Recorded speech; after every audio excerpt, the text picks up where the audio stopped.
Usul erkinlik munbirida lager şahidlari Uyg'urlarning ovozi bo'ldi. Dunyoning har qaysi joylaridagi muhim kishilik huquq masalalari va hokimiyat hukumatlarining eng yaqinqi ahvol ustida munozaralar bo'ladigan, shundaqla har qaysi davlat va rayondan kelgan tanilgan shaxslarni, kishilik huquq faoliyatchilari va siyosat, savdo sohasidagi arboblarni jam qiladigan muhim xalqaro so'rovlarning biri bo'lgan 2023-yillik usul erkinlik munbirida Uyg'ur masalasi yana bir qatim anglatildi. 13-iyun kuni boshlangan bu yig'inga Qalbinur Sidiq xonim va Gulbahor Xotivoji xonimlar taklif qilingan.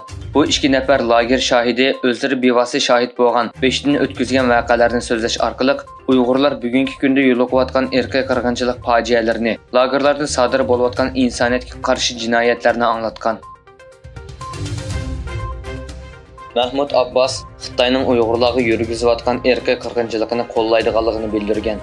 Xitoyni ziyorat qilayotgan Falastin prezidenti Mahmud Abbas Xitoyning Uyg'urlarga olib berayotgan irqiy qirg'inchilikni qo'llaydiganligini bildirgan. Surgundagi Sharq Turkiston hukumati qatorliq tashkilotlar bayonot e'lon qilib, uning so'zlariga norozilik bildirdi. Xabar qilinishicha, Mahmud Abbas Xitoy bosh ministri Li Chang bilan ko'rishganda Xitoyning Tayvan va Hong Kongga qaratgan barliq siyosiy va maydonini qo'llaydiganligini bildirish bilan birga Uyg'ur rayoni haqida to'xtalib, Xinjiang masalasi hargiz kishilik huquq masalasi emas, balki terrorlikka zarba berish, asabiylikni tugatish, bo'lginchilikka qarshi turish masalasidir. Falastin Xinjiang masalasini deb Xitoyning ichki ishlariga aralashishga qat'iy qarshi turadi degan. Qozoq muhojirining Turkiyaga kirishiga ruxsat berildi. Qozog'istonga yoki Xitoyga qaytarilish xavfiga duch kelgan Sharq Turkistonlik qozoq muhojir G'ayrat Arlibek Turkiyada faoliyat olib berayotgan xalqaro Sharq Turkiston tashkilotlar birligining munosabatlik organlari bilan jiddiy aloqalashish natijasida omon-eson Istanbulga kirgan. G'ayrat Arlibek 13-iyun Turkiya vaqti soat 10 atrofida Istanbul aerodromiga tushgan bo'lib, vizasi yo'qligi va pasportining inovatsiz deb qaralganligi sababli Turkiya tamojna xodimlari tomonidan Istanbul aerodromida to'xtatib qo'yilgan edi.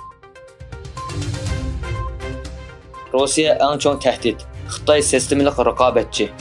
Germaniya tarixida tunji qatim tayyorlangan davlat bexatarlik strategiyasi hujjatida Rossiya bilan Xitoyning tahdidiga yer berilgan.